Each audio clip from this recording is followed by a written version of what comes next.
allons continuer notre module sur la qualité des tests. Je vais fermer la partie. Donc, toujours comme d'habitude, on commence par un rappel. C'est ce que nous avons traité les premières séances.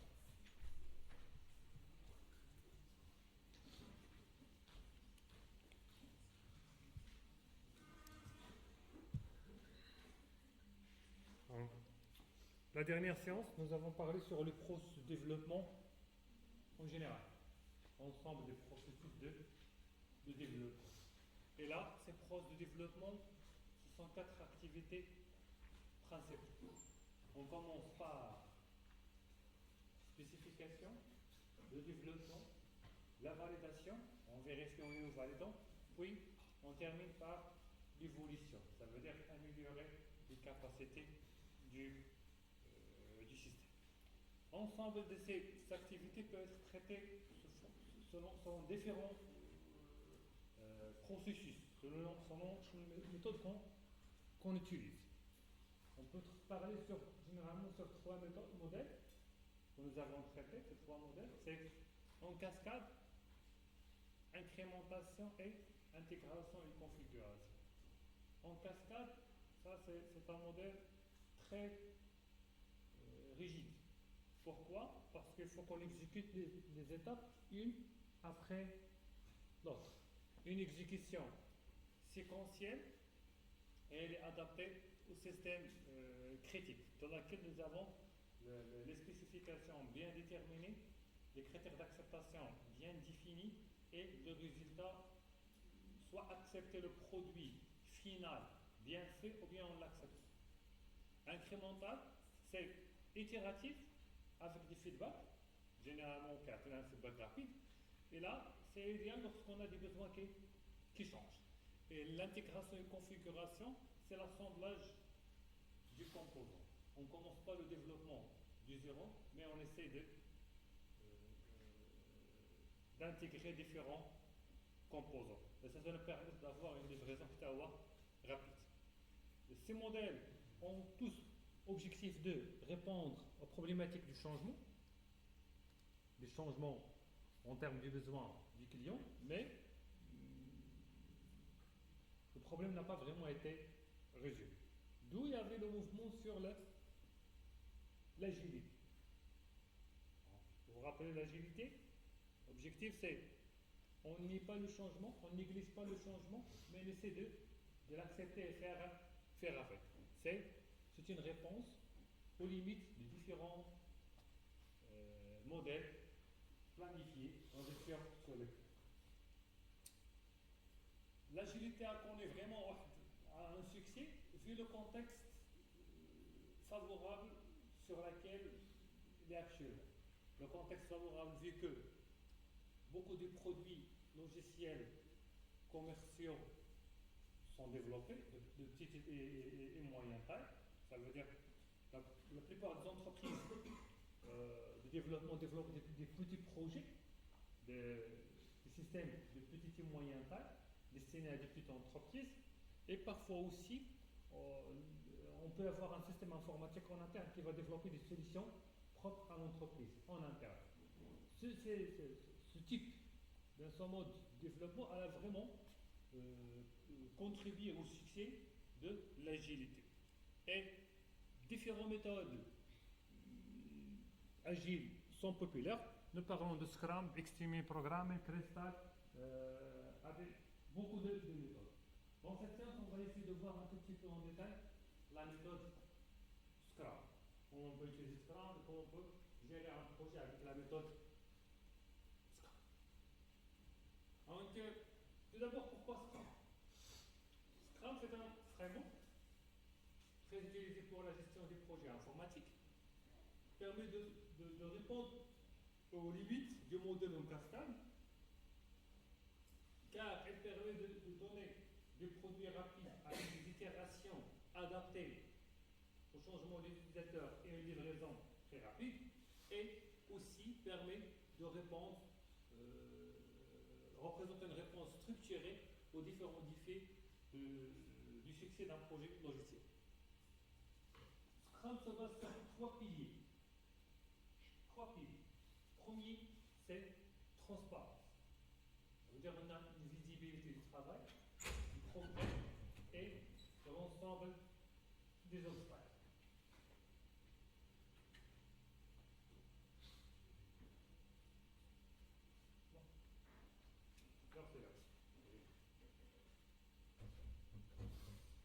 Inspection. Scrum se base sur une revue régulière. Une revue régulière, que ce soit sur le produit, que ce soit sur le processus. Vous vous rappelez, dans les premières séances sur la qualité, on parle que la qualité base sur deux piliers. La qualité du produit et la qualité des processus. En utilisant Scrum, nous pouvons évaluer les deux piliers. Qualité produit et processus. Adaptation, ça permet d'avoir un ajustement basé sur le retour du client. Scrum il se base sur trois rôles essentiels. Product Owner, Scrum Master et les développeurs. Donc trois rôles qui contribuent. Product Owner, Scrum Master et les développeurs. Product Owner, c'est celui qui définit quoi construire. Qu'est-ce qu'on va construire et dans quel ordre.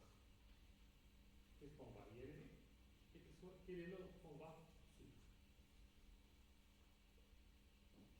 Ces responsabilités sont concrètes. Elle doit écrire les besoins utilisateurs avec les différentes stories. Elle doit donner les priorités en termes de fonctionnalité, ça veut dire quelle est la priorité première, deuxième, troisième, ainsi de suite. Elle doit valider ou rejeter une livraison. Il y en a une livraison gratuite, ça veut dire ce qui a été développé par les développeurs, elle peut l'accepter ou peut le rejeter. Et elle doit être toujours disponible pour répondre aux différentes questions de l'équipe. Un Scrum Product Owner doit y avoir quelques qualités. Il doit y avoir une vision claire sur le produit, sur le produit bien, ce qu'on veut atteindre, une connaissance claire des besoins de l'utilisateur, une capacité de décision et aussi doit être disponible. Il ne peut pas y avoir un product owner qui n'est pas toujours présent avec l'équipe. Les développeurs, c'est l'équipe de développement. Leur mission principale, c'est de construire. C'est eux qui vont construire le produit selon les spécifications du product owner.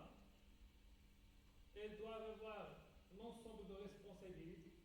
On parle de créer les interfaces utilisateurs, paramétrer les bases de données, intégrer les API, faire les tests fonctionnels, etc. Donc les développeurs, on parle de différents casquettes de développeurs. Front-end, back-end, base de données, système, etc. Tous les types de développeurs. Et là, elles doivent être une équipe qui s'auto-organise. Je vais vous expliquer. Là, on parle d'une équipe qui peut s'auto-organiser et c'est eux qui peuvent décider comment réaliser ce que demande le product owner. Et là, vous vous rappelez que lorsqu'on a traité l'agilité sur 5 règles, si vous voulez, sur le manifeste agile, on a dit c'est personne, pas processus. C'est personne, pas processus. C'est les personnes qui vont décider. C'est l'équipe de développement qui vont décider comment réaliser. Ce n'est pas le processus qui va fixer les différentes étapes. Scrum Master, son rôle, c'est d'assurer que le processus avec Scrum il est bien appliqué. Donc, avant on a la partie produit, c'est le product owner avec les équipes qui décident comment travailler. Le product owner qui va accepter ou bien rejeter la livraison. Scrum Master, son rôle, c'est d'assurer la qualité du processus. Ça veut dire les différentes étapes du appliqué correctement. Donc lui, son objectif c'est bien appliquer Scrum et surmonter les différentes difficultés qui peuvent être rencontrées par l'équipe. Et là, ses responsabilités commencent par animer les réunions Scrum, les délais qu'on exécute, assurer la bonne compréhension des applications Scrum, résoudre les blocages, que ce soit les blocages techniques, organisationnels ou humains, aussi protéger l'équipe des interruptions externes. Donc vous avez une équipe qui ne va pas accepter que une autre tâche de notre équipe va être intégrée dans la vôtre, donc il faut protéger votre équipe pour atteindre les objectifs. Aussi, il doit faciliter la communication entre les différents membres de l'équipe. Et quelques qualités pour le Scrum Master, ce n'est pas le chef de projet. Donc, en Scrum, on ne parle pas de chef de projet, on ne parle pas de responsable de projet, c'est toute une équipe. Ce n'est pas un chef du projet traditionnel, il ne donne pas des ordres, mais il essaie de faciliter la communication et les tâches entre l'équipe. Parfois, lorsqu'on travaille sur des projets, surtout quand on fait le démarrage, on peut être seul. Je vais développer mon projet PFA, bien PFE, tout seul. Donc là, comment je peux faire? Est-ce que tu peux appliquer Scrum tout seul? Ouais. Est-ce que je peux appliquer la méthodologie Scrum dans un projet ou un abord tout seul? Oui ou non? Comment? Et comment? Comment? Scrum peut être exécuté même sur une équipe d'une seule personne. Donc vous devez jouer les trois rôles à la fois. Product Owner, Scrum Master et développeur. Le matin, vous pouvez être Product Owner. Au cours de la journée, jouez le rôle de développeur. Le soir, prenez la casquette de Scrum Master. Product Owner, tu fixes les objectifs. Développement, au cours de la journée, tu essaies de développer les différents incréments. Et au soir, tu cites quelles sont les différentes difficultés que vous avez rencontrées au cours de la journée. Est-ce que ce sont des problèmes techniques, est-ce que c'est des problèmes organisationnels, etc. À 2 personnes, donc si on a une équipe de 2 personnes, c'est un qui va travailler sur côté métier, product owner, avec l'autre qui va prendre le Scrum Master avec les développeurs. Mais l'idéal c'est avoir 3 personnes en équipe et plus. D'accord? C'est plus que 3, on essaie de répartir les différents rôles. En Scrum, 3 artefacts intéressants à les connaître et à les manipuler. Il y a 3 artefacts. Le premier, c'est le Product Backlog. C'est quoi le Product Backlog? Ce sont les besoins. Et ce n'est pas une liste figée, c'est une liste évolutive qui change des besoins. Deuxième artefact, c'est Sprint Backlog. Sprint Backlog, c'est la description des tâches du sprint en cours. Ça veut dire sur laquelle l'équipe est en train de travailler. Puis, le sprint, ça veut dire avec les différentes caractéristiques du sprint, et on parle de l'incrément. C'est quoi l'incrément? C'est une version fonctionnelle livrée à la fin de chaque sprint. Ce sont les 3 artefacts essentiels sur une méthodologie Scrum. Product Backlog, Sprint Backlog et l'incrément. Et ce que vous devez retenir que à la fin de chaque sprint, quelque chose doit être existé. Ça veut dire, quelque chose, ça veut dire c'est une fonctionnalité. Quelque chose qui va être utilisé. Une partie de l'objectif va être fonctionnelle. Il faut qu'on livre au client. Le backlog, product backlog, c'est quoi? C'est une liste complète de tout ce que pourrait être à jour, ou bien peut être un jour dans le produit, différentes fonctionnalités, que ce soit des nouvelles fonctionnalités, des améliorations, des corrections, des bugs, tout ce qu'on peut avoir sur le produit. C'est une liste dynamique, parce que la première question auquel les réponses Scrum, c'est faire face au quoi? Au changement. Donc, c'est-à-dire dynamique, on ajoute, on supprime, on y organise, et toujours on essaie de, selon le retour des utilisateurs, on peut fixer les priorités de ce qu'on va traiter. C'est le product owner qui gère le product backlog et quelques exemples qu'on va mettre dans le product backlog, par exemple, lecture hors ligne, améliorer la recherche dans une application, corriger les bugs, etc. Ça veut dire différentes spécifications qu'on peut mettre sur notre backlog. Et retenez bien que le product backlog, c'est une boussole. C'est la boussole du projet. Toujours aligné sur la valeur pour l'utilisateur. Ça veut dire qu'on va livrer à l'utilisateur quelque chose de valeur, quelque chose de nouvelle qui va être utilisé. Deuxième, c'est sprint backlog. Qu'est-ce que sprint backlog? C'est une tâche issue de product backlog, le product backlog, et que l'équipe va engager à réaliser durant une sprint. D'accord? Ce que l'équipe va traiter durant une sprint. Et l'objectif, c'est quoi?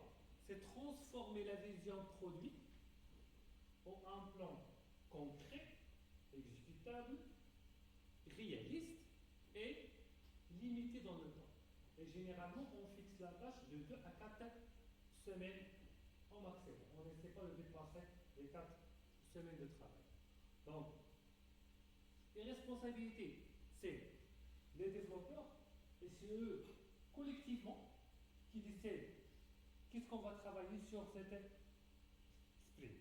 Quelles sont les descriptions qu'on va traiter selon nos efforts, selon notre nombre des développeurs que nous avons, selon notre rythme de travail.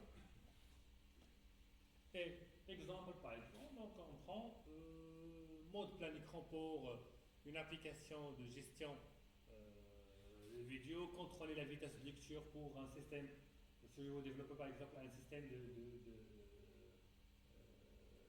de streaming pour les vidéos, etc. Donc, sprint backlog, c'est un engagement de l'équipe pour livrer un incrément livrable, potentiellement livrable, à la fin du sprint, ça veut dire à la fin du job. La sprint, c'est quoi? C'est le rythme de travail. D'accord? C'est le rythme de base. C'est généralement, c'est une durée fixe de 1 à 4 semaines. Généralement, l'idéal, on essaie de fixer une sprint sur 2 semaines. Et on peut avoir un objectif clair, mesurable et centré sur l'utilisateur final.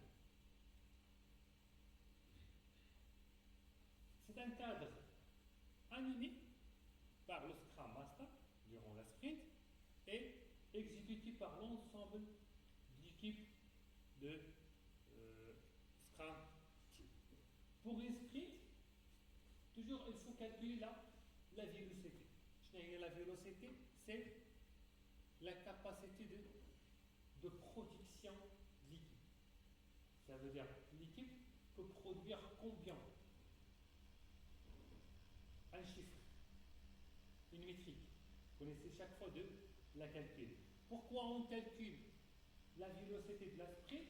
Pour permettre de programmer les tâches qui suivent en fonction de la compétence d'équipe et la productivité de l'équipe. Donc on va traiter, par la suite je vais vous expliquer chez la vélocité de la sprint et comment on peut traiter cette question de vélocité.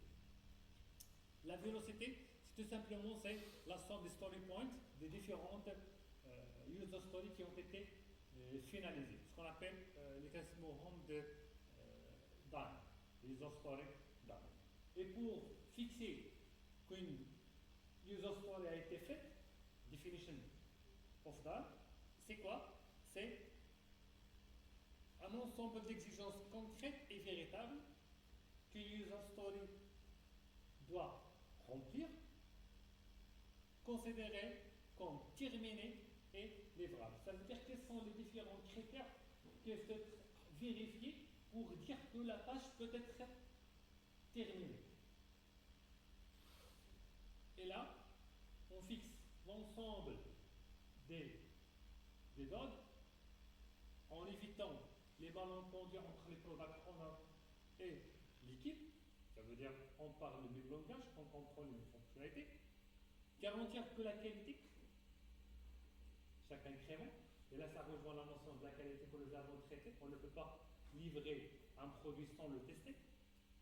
Assurer la transparence, que tout le monde sait ce qui terminé signifie, et produire un incrément réellement utilisable, pas juste codé.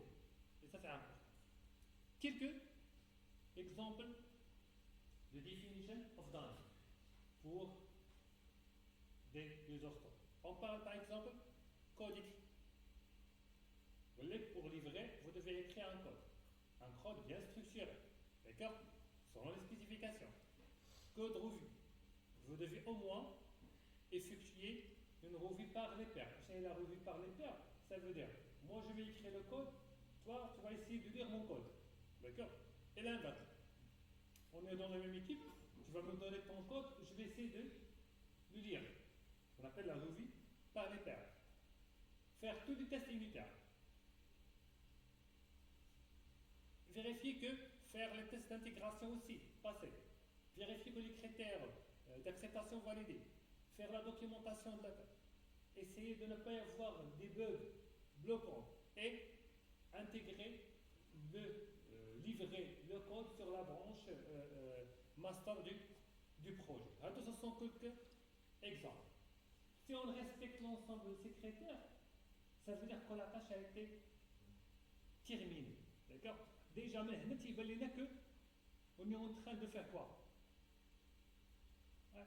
Si on respecte l'ensemble de ces critères, qu'est-ce que vous remarquez? Ouais? On est en train de commencer à assurer la qualité. N'est-ce pas? Parce que le code doit être revu, doit être testé, doit faire les tests d'intégration. Il faut qu'on fait de la documentation. On élimine toutes les bugs.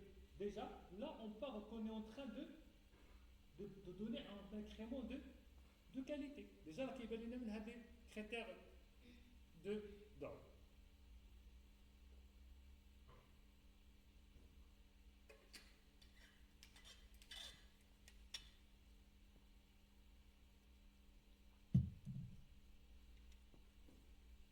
Et finalement, c'est le troisième artefact, c'est l'incrément. L'incrément, c'est l'objectif, c'est livrer une valeur à chaque sprint. Donc, c'est le résultat potentiellement livrable à la fin de chaque sprint. C'est une version fonctionnelle du produit qui est prêt à être utilisé. Donc, livré par les développeurs et validé par le Scrum Team. Ça veut dire l'ensemble des membres d'équipe vont contribuer à valider l'incrément. Et c'est un principe clé pour l'incrément, c'est qu'il doit être ajouté au précédent. Comme ça, notre produit va grandir au fur et à mesure de l'avancement dans notre travail. Exemple concret, par exemple, je dis par exemple, premier sprint, c'est de livrer une application qui permet aux utilisateurs de s'inscrire et de regarder une vidéo en ligne. Donc, c'est le premier incrément. Une application, tout le monde peut s'inscrire, tout le monde peut avoir des vidéos en ligne. Sprint 2, on va ajouter le mode plein écran en lecture des vidéos et on peut y avoir la reprise de la lecture. Ça veut dire que le deuxième incrément va combiner les deux. Le premier qui a été livré et le deuxième qui va être livré. C'est bon? J'avance? Ok. Donc, pour l'incrément, toujours c'est un objectif. C'est quoi? C'est avoir un produit utilisable, même en phase de développement. C'est-à-dire, on ne va pas y attendre jusqu'à la fin de tout le cycle de vie du projet qu'on peut livrer quelque chose qui va être utilisable. Dès les premières semaines, 2 semaines, 3, 4 semaines au maximum, on va livrer un incrément au client.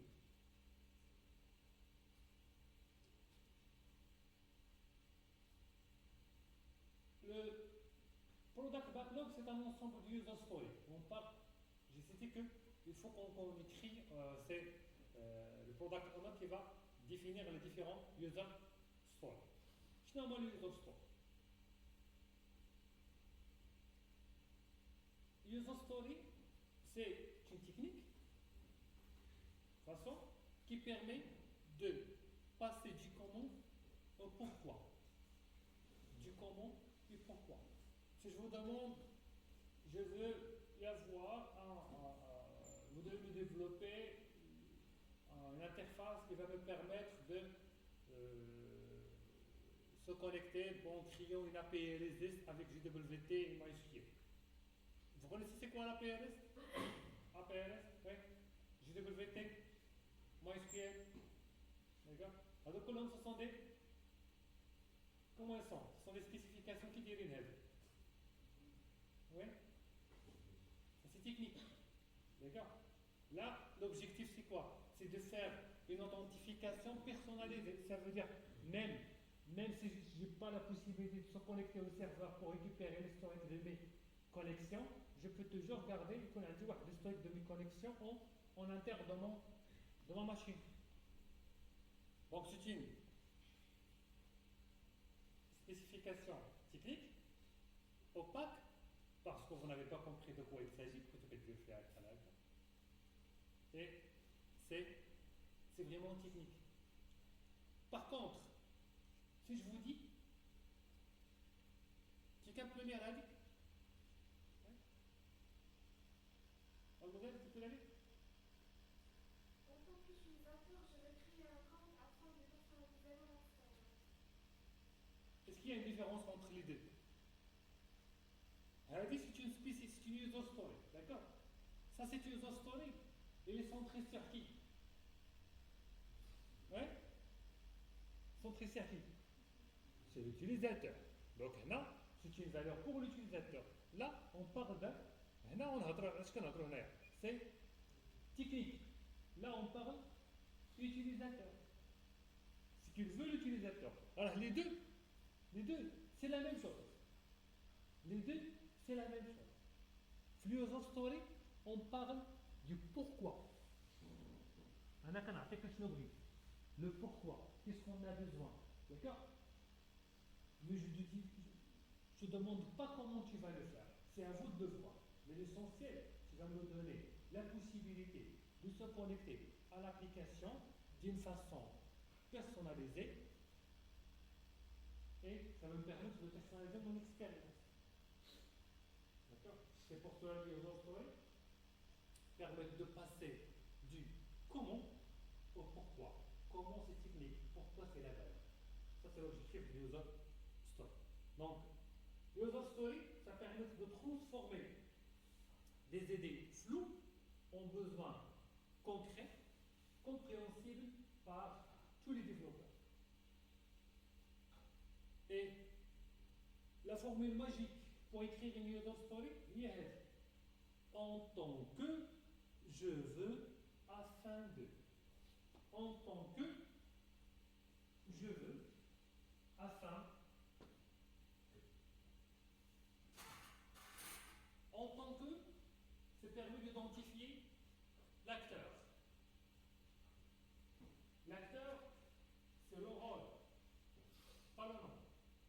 c'est son rôle, sa fonction. Chez le mondial, par exemple, en tant qu'étudiant, en tant que professeur, en tant que comptable, en tant que médecin, en tant que chef comptable, d'accord? C'est le rôle, pas de l'autre.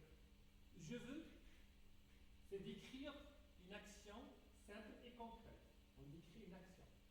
En tant qu'étudiant, je veux voir le planning de la semaine. En tant que professeur, je veux renseigner l'absence des étudiants. Ça veut dire qu'on veut développer une application pour la gestion des coffres.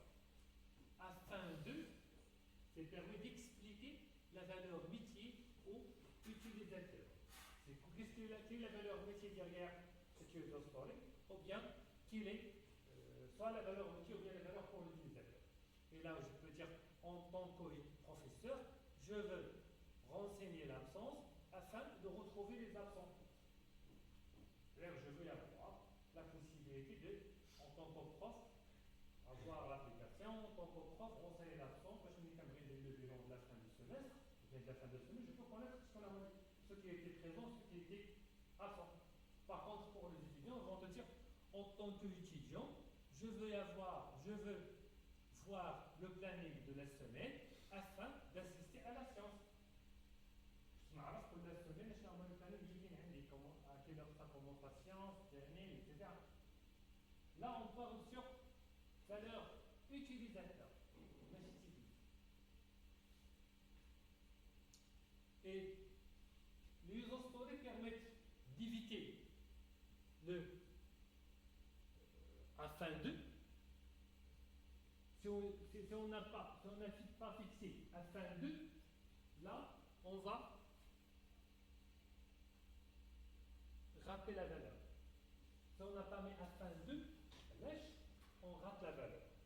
Et éviter être trop vague. Être trop vague dans la user story. Par exemple, il y a une interface moderne, il y aura une expérience, une réponse rapide. Donc ce sont des mots vagues, ils ne sont pas très fixes. Pour rendre l'user story testable, donc là dès qu'on parle de testable, ça veut dire on parle de la qualité, on parle de tester l'user story, il faut qu'on fixe un ensemble de critères d'acceptation. Un user story, au départ, n'est pas terminé que s'il est valide. Et pour qu'il soit valide, il faut qu'on ajoute les critères d'acceptation. Et c'est quoi les critères d'acceptation? Ce sont l'ensemble des conditions qui doivent être précises et observables. Précises et observables. Exemple. En tant que professeur, je veux voir la liste d'absence de toutes les séances précédentes. Ça, c'est une user story. Pour accepter l'incrément réalisé pour cette user story, il faut qu'on fixe un ensemble de critères d'acceptation. Et parmi ces critères, on parle affichage des séances passées, affichage de taille par séance, affichage de la liste d'étudiants absents, fonction sur mobile et desktop. Ça veut dire cette fonctionnalité, cette user story, le livrable doit fonctionner, que ce soit sur le desktop, que ce soit sur mon téléphone. Synchroniser entre les appareils et aussi persistance même sans connexion. Donc ça s'appelle des critères d'acceptation qu'on a fixés pour cette user story. Et ce qui est magique, c'est que chaque critère d'acceptation, c'est un test case, c'est un cas de test. Donc maintenant, on est sûr que l'incrément qui va être livré, déjà il est testé. Dès qu'on parle qu'il est testé, ça veut dire de même les différents tests viennent. Test unitaire au départ. Le même soit test unitaire ou bien les tests fonctionnels.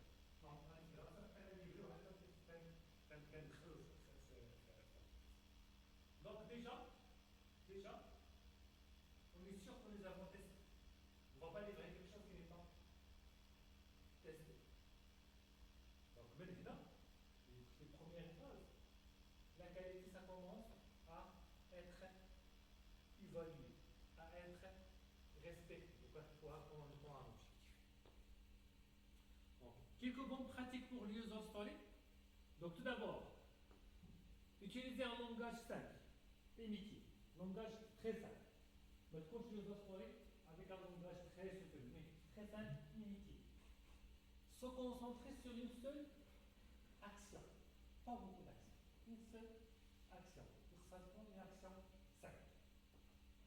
Rendre les critères mesurables, les critères d'acceptation. On doit y avoir la possibilité de les mesurer. D'accord? Il ne doit pas être vague. Et impliquer le client dans la rédaction. D'accord? Et là, lorsqu'on implique le client dans la rédaction, on est en train de respecter les principes de l'agilité, les principes de faire, les blue sky, c'est-à-dire le client conséquent engagé dans notre rédaction ou généralement dans toutes les phases. Mais vous devez éviter rédiger un jargon technique. Évitez d'avoir des jargons techniques dans vos user story. Mélangez plusieurs fonctionnalités. Il ne faut pas utiliser beaucoup de fonctionnalités dans une seule user story. Ça compte fixer sur une seule fonctionnalité. Utilisez des termes flous. Rapide, intuitif, facile, ergonomique, d'accord? Il faut qu'on n'utilise pas les mots flous. Il faut qu'on ait des mots qui sont directs et mesurables. Et rédiger seul dans un coin. Évitez de rédiger des stories seul. Et toujours, vous devez demander est-ce qu'un utilisateur non technique comprend la valeur? Et là, est-ce que la user story va être compréhensible par un utilisateur non technique? Pour un non-informaticien. Est-ce qu'il peut comprendre la valeur derrière? Si oui, votre user story est prêt. Sinon, vous devez l'avancer. Bien. C'est bon? J'avance? On va prendre cet exemple. On veut développer une application Spotify. On veut développer une application de streaming de la musique. Et l'équipe nous a transmis la demande suivante. Allez, c'est l'équipe. Il faut qu'on puisse écouter la musique quand on n'a pas Internet. Donc, c'est la requête d'équipe marketing. Mais en tant qu'équipe Scrum, qu'est-ce qu'on doit faire? Il faut qu'on transforme cette requête à une user story. Donc, vous devez rédiger une user story en respectant la syntaxe en tant que je veux afin de. Et vous allez me donner 5 critères d'acceptation. 5 critères d'acceptation pour accepter les user story. Donc, je vais vous donner 2 minutes pour le faire. Yeah.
C'est bon? Est-ce que vous avez des propositions de user story? Oui? Oui? Oui? Oui, vous avez?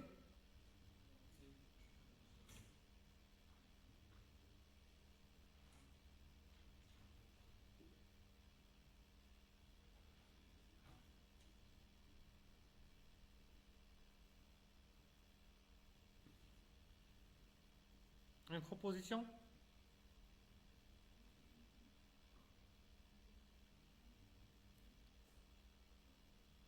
Oui, une proposition? En tant que... Bon, oui?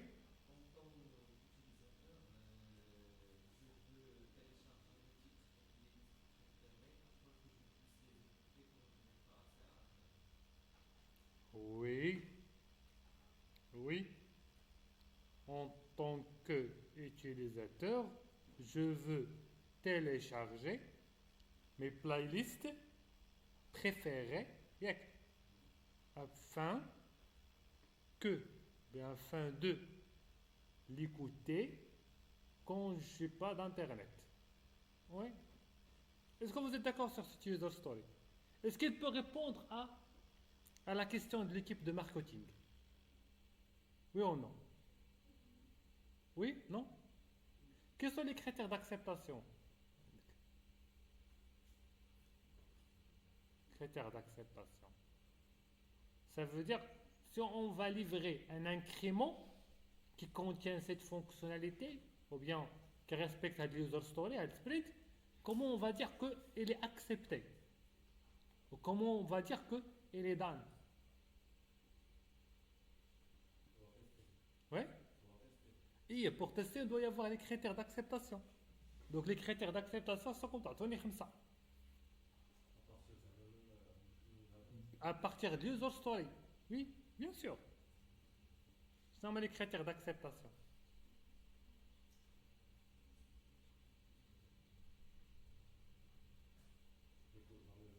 Ouais?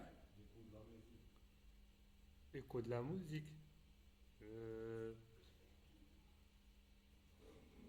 hmm, Pas tout à fait.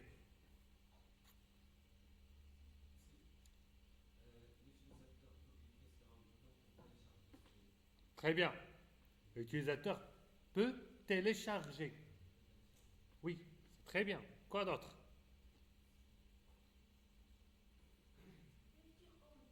Oui?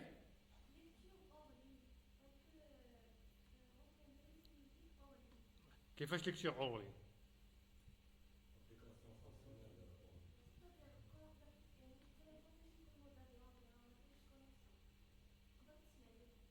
Ça veut dire l'utilisateur peut écouter de la musique en hors ligne.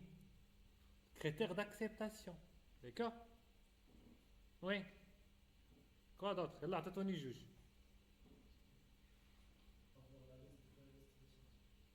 C'est-à-dire?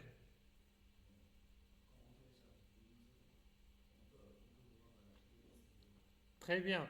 Lorsqu'on télécharge, on doit y avoir une playlist. Ça veut dire afficher, voir le playlist téléchargé. D'accord? Oui. Quoi d'autre, mademoiselle? Pardon?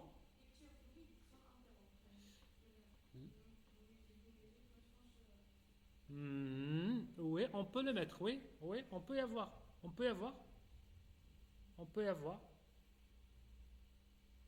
Oui. Quoi d'autre?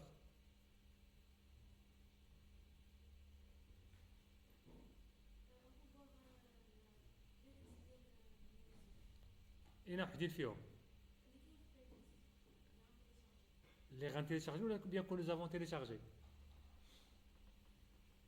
Lesquels? Avant de télécharger, qu'est-ce qu'on doit faire? Avant de télécharger, il faut qu'on sélectionner les morceaux téléchargés. Après le téléchargement, qu'est-ce qu'on doit faire? Oui? Laisse te pression.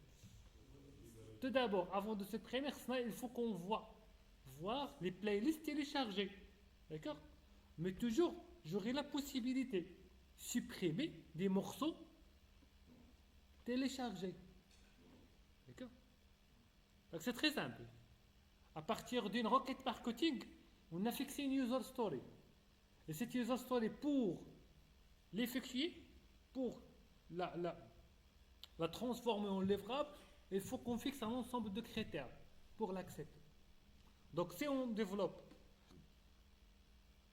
cette user story, si on la transforme à un incrément, à un livrable, il faut qu'on respecte l'ensemble des critères que vous avez fixés. Oui? Lesquels? Les critères d'acceptance ou bien la requête? C'est l'équipe. Non, l'équipe de développement, l'équipe de Scrum. Elle fixe les user stories et les critères d'acceptation. C'est en interne. Et je répète, chaque critère d'acceptation, c'est un cas de test. D'accord? Ça veut dire pour cette user story, on a fixé 5 critères d'acceptation, ça veut dire qu'on aura 5 cas de test.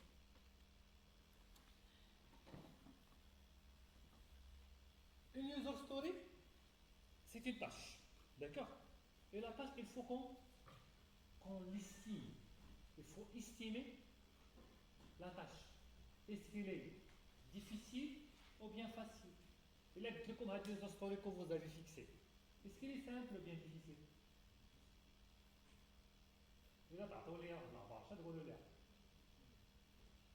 Ouais. Comment vous pouvez estimer une tâche?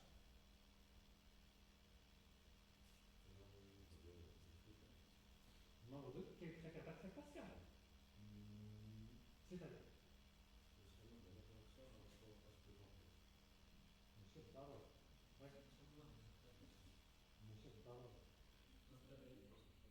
le temps, faisabilité, c'est la faisabilité. Ça veut dire quoi la faisabilité? Généralement, si elle n'est pas faisable, on ne va pas la mettre. Ça trouve déjà faisable. Ouais. Les fonctionnalités, c'est-à-dire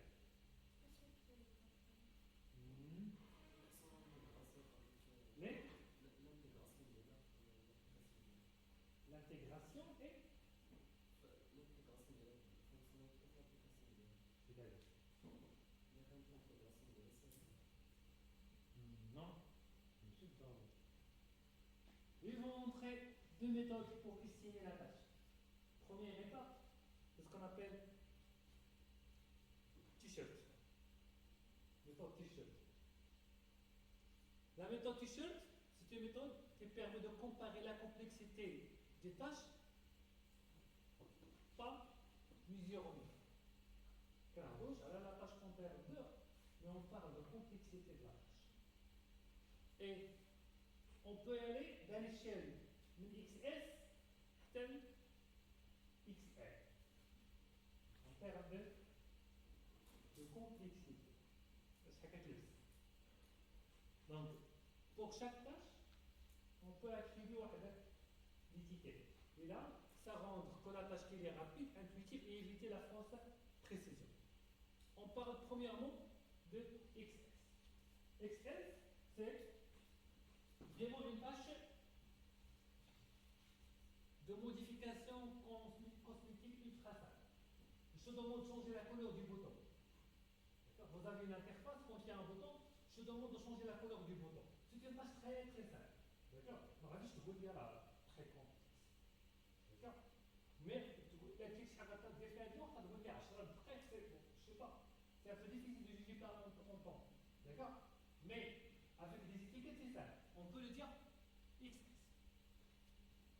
S, lorsqu'on parle des fonctionnalités simples, et bien délimitées. Par exemple, des formulaires, créer des formulaires. C'est simple quand même. Ajouter un bouton. Derrière, il y a une fonctionnalité. C'est simple. Medium, lorsqu'on parle des tâches qui contiennent la logique métier. Des tâches qui contiennent la logique métier. Par exemple, sur un formulaire pour les commandes, tu ajoutes la fonctionnalité qui calcule le nombre des produits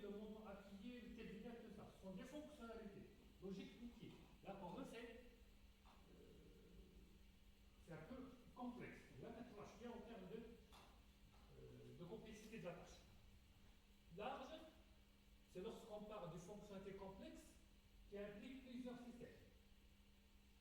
Par exemple, un système de paiement en ligne. Si on veut traiter un système de paiement en ligne, alors ماشي هي notre système. C'est notre système plus les API de paiement. Pour les ventes, etc. Ce n'est pas tout seulement mon système, mais d'autres systèmes qui vont être intégrés. X large, lorsqu'on parle d'une tâche trop grosse et avec un bloc. Généralement, les tâches de grande taille XL, il faut les découper. Une tâche XL, il faut les découper en différentes sous-tâches. Dans notre grand, vers le L, M, S, N, X, XL. On ne peut pas traiter une tâche XL parce que c'est quand même c'est.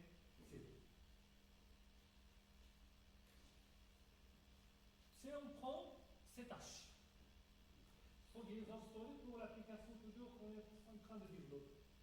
L'application, première user story, qui peut la lire? Qui peut lire la première user story? Oui, oui. En tant qu'utilisateur, je vais m'inscrire avec mon email afin de sauvegarder les playlists. Ouais. En tant qu'utilisateur, je vais écouter de la musique en mode audio. En tant qu'utilisateur, je vais mettre en pause ou reprendre une chanson.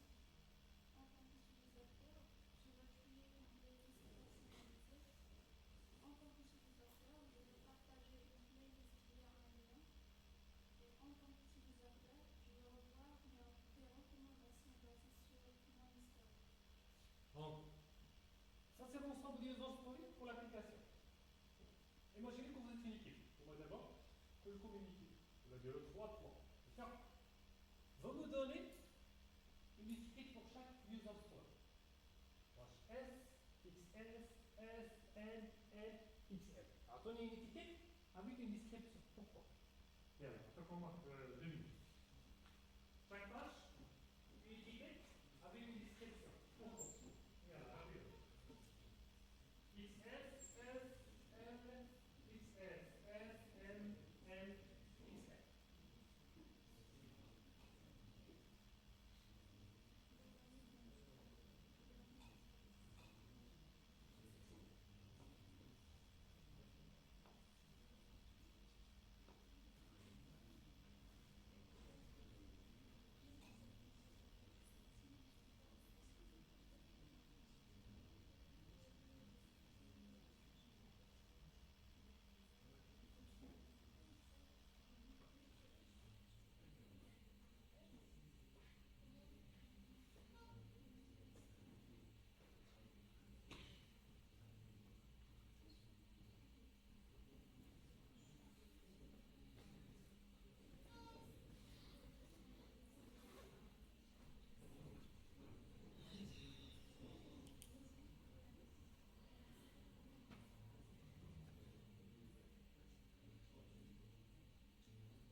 Mettez votre nom, vous signez votre prénom.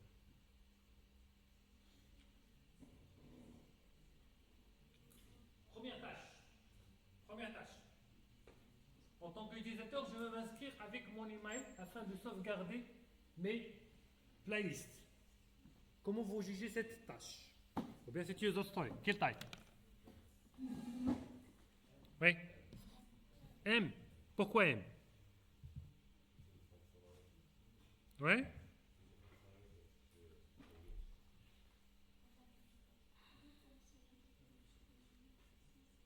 Ça veut dire que vous allez s'inscrire. D'accord? Pour s'inscrire, qu'est-ce que vous aurez besoin? Une adresse mail, oui. Mot de passe. Vous devez avoir un formulaire. Est-ce que la création d'un formulaire elle est très complexe?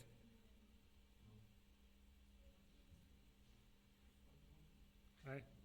Création d'un formulaire, c'est simple. D'accord? Donc là, شكون اللي قال فيكم M بوحدك M M M ouais qui a dit moins S qui a d'autre dit S شكون اللي قال L ما عندكمش رأي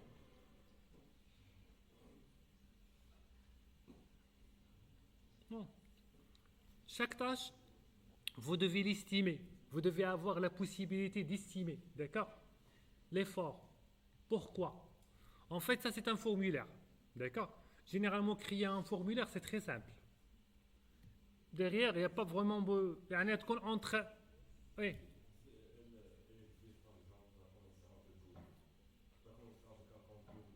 C'est d'abord le technique. Regarde, tu es en train de discuter avec des techniques. Là, c'est une tâche. Oui.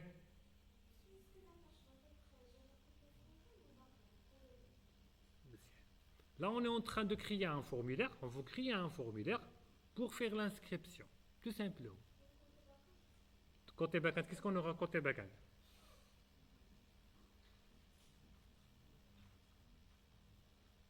Il n'y aura pas une très grande complexité côté backend. Un formulaire et avec une opération CRUD pour ajouter l'inscription aux bases de données. C'est-à-dire, la tâche a dit, on peut juste entre S et maximum CM. S et N. Deuxième.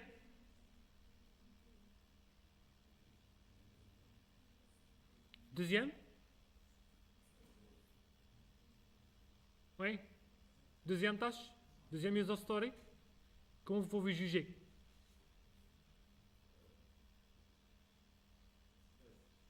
Pourquoi? Télécharger et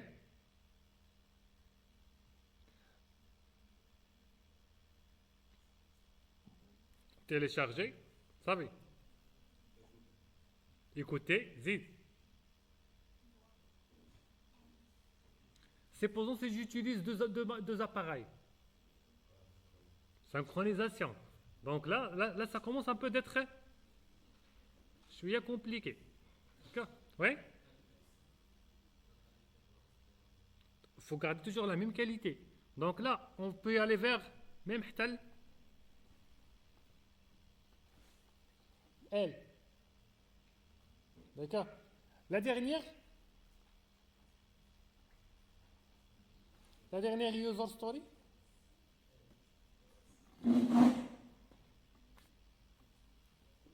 Pour la dernière, en tant qu'utilisateur, je vais recevoir des recommandations. Et ces recommandations basées dans mon historique. Donc, lorsqu'on parle de recommandations, quel type de tâche est-ce? Ouais? C'est XL, lâche.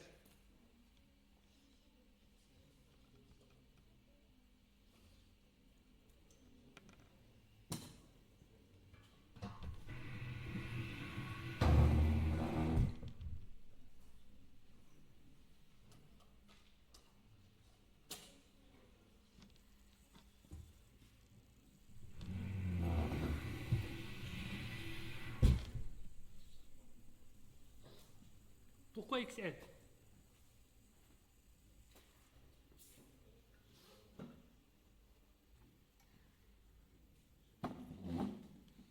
Pourquoi cette tâche est XL? Pardon? Là, je contient plusieurs tâches. Derrière, on aura ajouté des fonctionnalités d'intelligence artificielle. C'est de la recommandation. Ça veut dire que je dois analyser l'historique. Faire des modèles prédictifs, des recommandations. Donc c'est quand même c'est une tâche, c'est lourd. D'accord? Donc là, on peut parler d'une tâche. Donc, première, c'est A, c'est S, vu que c'est un formulaire simple, validation par mail, pas complexe backend. L, deuxième c'est L. Par exemple, en tant qu'utilisateur, je veux mettre en pause et reprendre une chanson. C'est vraiment très simple, pause et play. La dernière c'est XL, oui, tout à fait raison, parce que ce sont des algorithmes d'intelligence artificielle. D'accord. Donc, et la tâche que vous avez précisée, en tant qu'utilisateur, je veux télécharger mes chansons préférées et afin de l'écouter hors ligne. Pour cette tâche, comment vous pouvez la juger? L, vous êtes d'accord? L, N, S, non, c'est pas S? C'est? Donc c'est, on parle de tâche. Deuxième méthode, c'est, on parle de story point. C'est un élément de chaque ou bien story point. Story point, c'est permet d'estimer l'effort global. On travaille sur la complexité, sur les risques, et on essaie d'utiliser les suites de Fibonacci. Vous connaissez Fibonacci? Les suites de Fibonacci. C'est ce qu'on utilise. En fait, laisse parce que l'étendre, quand même, il a une signification. Et on commence généralement, on commence par t-shirt et on finit avec story point. Mais maintenant, pour chaque t-shirt, chaque size, on donne une valeur. XS c'est 1, S 2, N c'est 5, L c'est N, XL c'est 13. Très simple. Pour chaque taille, on va donner une valeur. Donc là, je reprends toujours un exemple.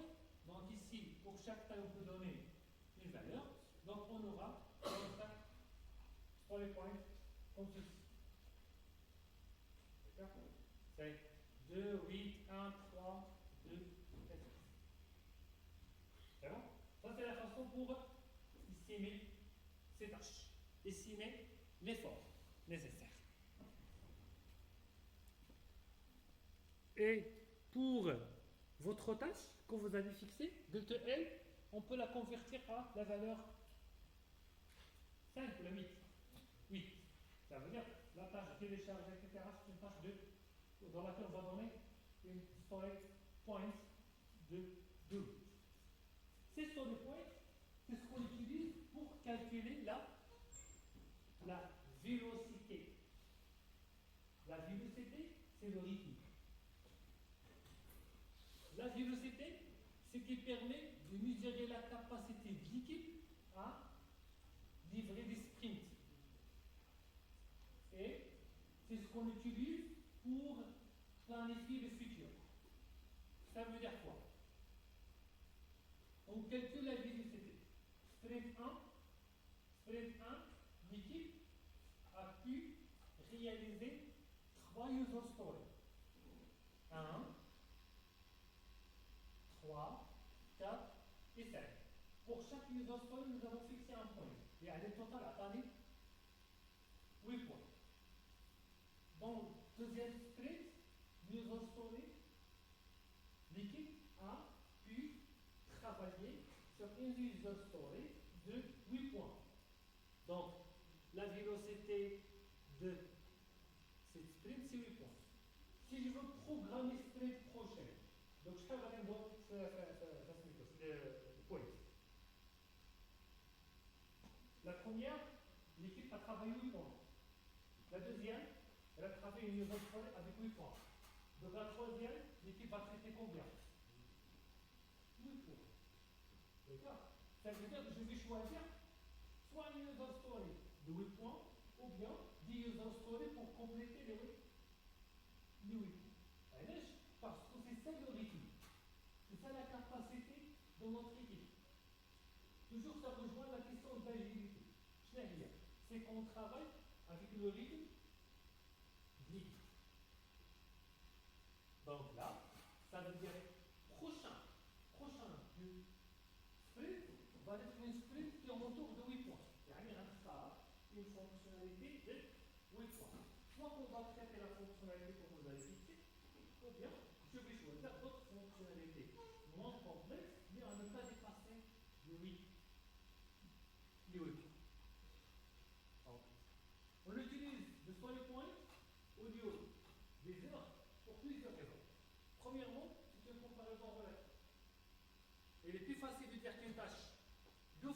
complexe que discriminant.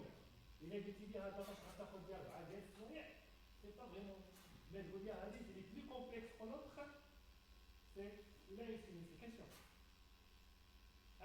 Indépendance de l'individu. Lorsqu'on parle de temps, c'est personne. Alors, je vais faire une heure. Quand je vais dire, je vais faire 2 heures, c'est personne. Mais lorsqu'on parle de story point, c'est l'équipe, l'effort de l'équipe. On fixe faire la valeur, pas la durée. Et là, permet de planifier par capacité, mais c'est par promesse de temps. Et finalement, permet d'ajuster et d'avoir une adaptabilité. On ajuste les livrables, on adapte l'effort pour avoir une meilleure productivité. Et productivité. Quelques bonnes pratiques pour une user story. Ne jamais convertir une user story en point X heure, dirais-je. Un point, c'est 1 heure de travail. D'accord? Ne pas le faire. Estimer en équipe. C'est pour cela que quand vous travaillez en équipe, je ne sais pas, est-ce que vous avez été un peu difficile de préciser. C'est la même user story, je vois deux valeurs différentes. Non? Ça arrive.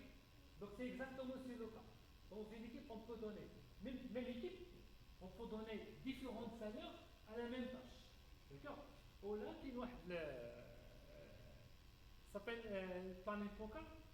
C'est une technique qu'on utilise pour fixer la difficulté du tâche. Donc pour donner des points. Panel poker, c'est des cartes. On prend chaque user story, chaque membre d'équipe, il a des cartes. Qui a fait la valeur. D'accord? Puis, on essaie de voir les extrémistes. Quand il n'y a pas de brillant, il n'y a pas de brillant. On les discute. Pourquoi vous allez donner cette valeur plus petite et pourquoi vous allez donner la valeur la plus grande? Il essaie d'exprimer le pourquoi. D'accord? Oui? On va essayer de revoir. Ils doivent revoir leur vision. C'est un sujet travail. La majorité, la collectorate à la majorité. Jusqu'à on pensera sur la valeur qui est presque la même pour tout le monde. Par exemple, avec la tâche technique, le compte, révoluer XL, notre révoluer S, c'est là où il y a un très bon écart par rapport au N dans la vie. Donc, mon XL, c'est beaucoup quand même. Mon N, ça a sous-estimé la tâche. Donc, on essaie de se rapprocher. Donc, on essaie chaque fois de réévaluer les points, de les réviser et toujours ne pas dépasser 13. Ne pas dépasser 13. Donc, si une tâche de 13, c'est équivalent à XL, il faut qu'on la découpe. Il faut qu'on découpe en des petites tâches. Si on veut développer une application, on a plusieurs tâches, plusieurs fonctionnalités. Est-ce que toutes les fonctionnalités sont prioritaires? Qu'est-ce qu'on peut dire? Oui? L'authentification. Je trouve bien. Oui?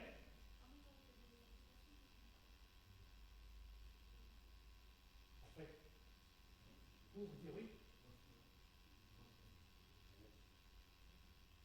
Attention, je suis en train de parler technique. Je parle du comment, le CRS. Oui? Mais ça veut plus en story. Avec quoi on va commencer? Il y a une technique qui s'appelle la technique de Moscou. Vous connaissez Moscou? C'est la tonalité. Technique Moscou. Moscou, c'est une technique qui permet d'évaluer les priorités des tâches. Ça va permettre à on peut y avoir, pour chaque L, il a une signification. Pour chaque lettre, il une signification. M, c'est le masque indispensable. Quelles sont les tâches que, sans Hadoop, sans sa fonctionnalité, l'application ne vaut rien. D'accord? Ça veut dire, sans ça, le produit n'a aucune valeur, ne fonctionne pas. Et là, représente à peu près 20% des backlogs. 20% des backlogs, ce sont les tâches indispensables, les fiches. Should have, should have, c'est important. Ça permet d'améliorer fortement l'expérience et aussi, une anacalouche, c'est pas bloquant, mais ça peut améliorer. Ça représente 30% des valeurs. Could have, c'est optionnel. 30% des backlogs, c'est ce qu'on appelle nice to have. Ça permet de utile, mais pas prioritaire. Mais ça permet de faire la différence. Utile, pas prioritaire, mais ça permet de faire la différence. Finalement, won't have. Won't have, c'est important. Pas maintenant. On le garde. Soit on le garde pour futur, d'accord? Ça, on aura la possibilité, on peut le développer dans cette version, ou bien on peut le garder pour la version suivante, la version 2.0 de l'application. D'accord? Et là, ça représente 20% des bases. Parmi les erreurs fréquentes, c'est que toutes les tâches qu'endurent en masse. Quand vous le couchez, il est important. Non, pas tout il est important. Ça n'a pas de sens. Et parfois aussi, on néglige les should. Les should, on essaie de les négliger. Parce qu'on très bien que la partie permet de faire la différence concurrentielle. Deux applications, 9 fonctionnalités, donc les should have, qui permet d'ajouter du toucher et aussi permet d'avoir la valeur en termes de concurrence. Et parmi les bons usages de cette technique, c'est réviser votre code après chaque sprint. C'est-à-dire, après chaque sprint, on va refaire les priorités de notre backlog. Ce qui est important, ce qui n'est pas important. Ce qu'on appelle avec les sprints review. Donc, si je prends ces tâches, lire une vidéo, recommandation IA, mode plein écran, notation des vidéos. Donc, laquelle la plus importante? Ça veut dire شكون اللي غادي تكون must, شكون should, شكون could, شكون want. Oui? Voilà. Laquelle? Pourquoi? Exactement, là, c'est must. Deuxième tâche. Pardon? Plein écran, should. علاش؟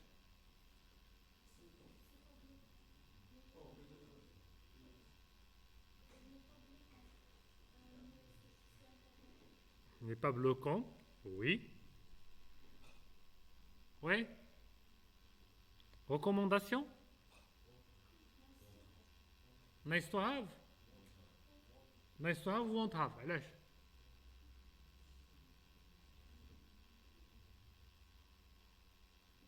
Oui. دابا عندنا جوج تاع لي tâches entre notation et recommandation. C'est quelle est, on peut dire qu'elle est plus importante, plus prioritaire. شكون؟ Ouais? La recommandation ou bien la notation? Donc la notation شنو نعطيوها؟ could have. Et la recommandation, on peut la laisser pour la version précédente.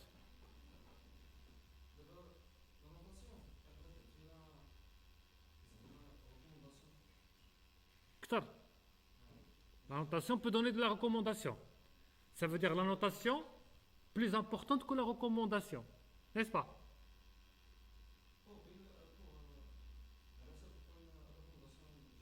مزيان. C'est-à-dire, on doit faire la notation tout d'abord, puis la recommandation, n'est-ce pas? بجوج يكونوا في كود هذا. لا تعطيني وحده.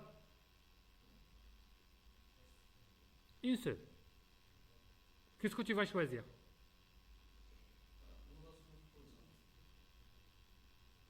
Ça, c'est la règle. D'accord?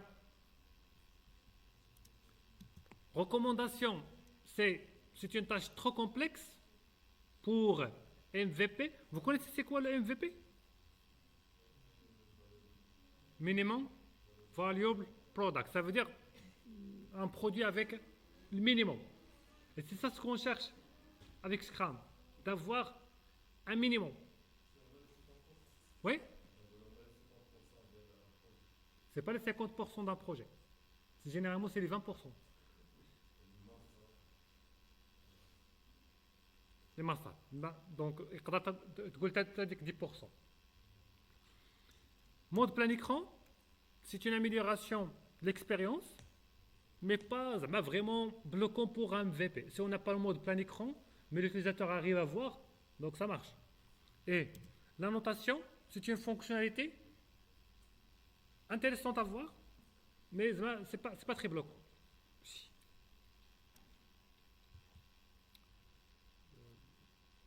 Bon, si on veut classer cette tâche, par exemple, créer des playlists, est-ce que c'est M, S, C ou W? Créer une playlist. Ouais. S, should. Écouter la musique? Must, oui. Mode podcast? Oui. Want? Oui.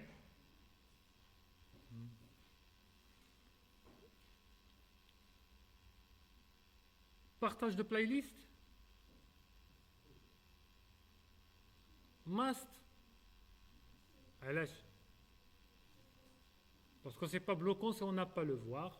Donc, on fait coude. D'accord? Donc là, ça nous permet au moins d'avoir une base sur quoi on va prioriser les tâches, avec quoi on va commencer. Et pour discuter chaque fois les user stories avec les différentes priorités et l'estimations, on parle de ce qu'on appelle les événements de Scrum. Scrum est part sur 4 événements. Premier, c'est sprint planning. C'est au début de la sprint, c'est 4 heures, chaque 2 semaines. On fixe une durée de sprint de semaine. Donc, c'est définir l'objectif, sélectionner les user stories. Daily Scrum, c'est le quotidien. Donc, chaque jour, on fait 15 minutes discussion. Ce que nous avons fait hier, ce qu'on va faire aujourd'hui et les problèmes que nous avons rencontrés. Sprint Review, c'est la fin de chaque sprint, moins de 2 heures de travail, on fait les démonstrations et les feedbacks de clients. Et Sprint Retrospective, c'est après la review, c'est moins d'une heure, 30, on essaie d'améliorer le processus d'équipe. Il y a améliorer le processus de travail. Et il est là pour le format du délai. Chaque fois que je me compose, qu'est-ce que j'ai fait hier? Qu'est-ce que je vais faire aujourd'hui? Qu'est-ce qui me bloque? Je vais les verts, je vais regarder une vidéo, je vais les bloquer pour améliorer et corriger. Donc, 3 artefacts pour notre Scrum par Product Backlog, Sprint Backlog et les incréments. Et le Product Backlog, c'est une liste évolutive, pas figée, vivante, stratégique et opérationnelle. Et pour avoir un très bon Product Backlog, on utilise une méthodologie qui s'appelle DEEP. DEEP, c'est quoi? C'est que notre backlog doit être détaillé, estimé, émergé et avec des priorités. Détaillé, les user stories détaillées avec les critères d'acceptation. Estimer, on essaie d'estimer avec les différentes méthodes, t-shirt ou bien sur les points. Évolutif, on essaie de faire une amélioration continue du user story, du backlog. Et prioriser, on essaie toujours de classer par valeur mythique. Quelles sont les priorités? Et on peut suivre la méthode Moscou. Là, c'est un exemple de structure d'un product backlog. On fixe, ça peut être sous forme d'un tableau, très simple.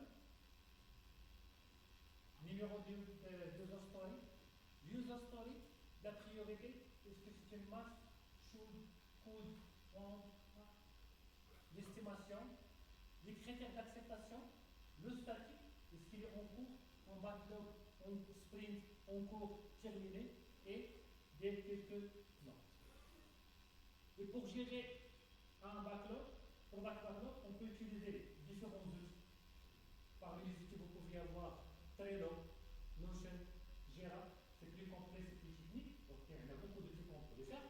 Et là, c'est un exemple d'un product backlog sur Notion pour développer une application dans la base de l'exemple de ce projet. D'accord? Donc là, on peut avoir product backlog, quelques significations et un tableau avec priorité, user ID, user story, oui, l'estimation avec le statut. Et toujours, je reviens vers la référence. Quelques références que j'ai utilisées pour ce cours. C'est toujours, j'ai essayé un peu de travailler avec les exemples sur ce cours sur Open Classroom. J'utilise le guide de Scrum Master, la version 2020, sera disponible sur Internet Moujoud, et Software Engineering côté de l'agilité. Est-ce que vous avez des questions, s'il vous plaît?